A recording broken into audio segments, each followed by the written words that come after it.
like, subscribe, and leave a comment. So here's a review of AEW Rampage and AEW Dynamite, the week commencing the 26th of February.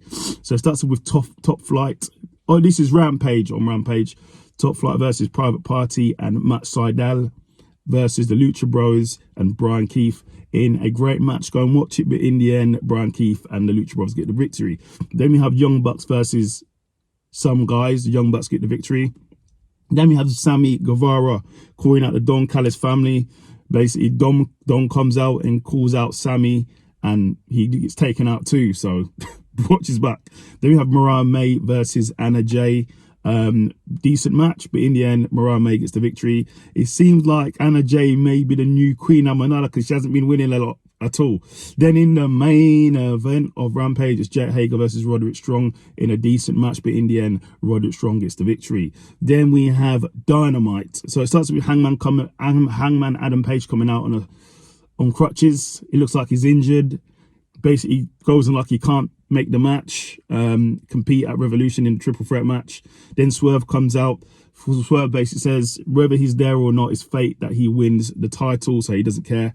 Then Samoa Joe comes out. Samoa Joe basically says he's going to beat both of them, and both of them have been avoiding him and avoiding saying his name, and he's going to beat both of them basically. And Swerve says he doesn't care, he's going to win. No matter, he went from unemployed to the main event, and he's going to get the victory. After that, when he does that, Hangman Adam Page actually fakes the injury and takes out Swerve with a crutch, and Swerve is knocked out. Then we had the Young Bucks turn up, and they basically want to say bye to Sting and give him his exit interview, so we'll see if he finds him. Then we have the BCC versus FTR and Eddie Kingston in a great match.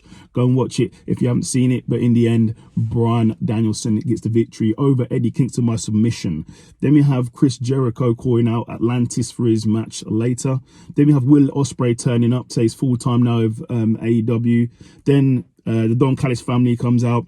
They turn up and say they want an in-house match within the Don Callis family. They want to see Will Ospreay versus Takeshita in a match. So let's see what happens. Then we have Eddie Kingston calling out, called up by the Young Bucks because they run into each other. So Eddie Kingston and Young Bucks run into each other. The Young Bucks basically say to Eddie he needs to dress better than he's dressing basically, and put some decent attire on while they're looking for Sting. Then we had Orange Cassidy versus Nick Wayne for the International Championship in the Open Challenge, and Orange Cassidy does get the victory. Then we have the Bang Bang Scissor Gang. Basically says they want to compete, and they're looking to compete, I think, on Collision. So let's see what happens there in their match. Then we have Chris Statlander versus Sky Blue in a decent match. Go and watch it. You haven't seen it, but Sky Blue gets the victory due to some interference from Julia Hart. Then we have the Young Bucks looking for Sting again. So let's see if they find Sting. Then in the last match of the night, it's Chris Jericho versus Atlantis in a decent match. Go and watch it. These two are very familiar with each other. Chris Jericho gets the victory. Then in the main segment, it's the Young Bucks coming out looking for Sting. Couldn't find Sting. Then Darby Allin comes out. Darby Allin gets jumped. And then Sting, in fact, before Sting comes, Ric Flair comes out as well. And then he turns on the Young Bucks. And then basically Sting comes down for the rafters and clears house. So that's your review of AEW Rampage and Dynamite. Leave a comment.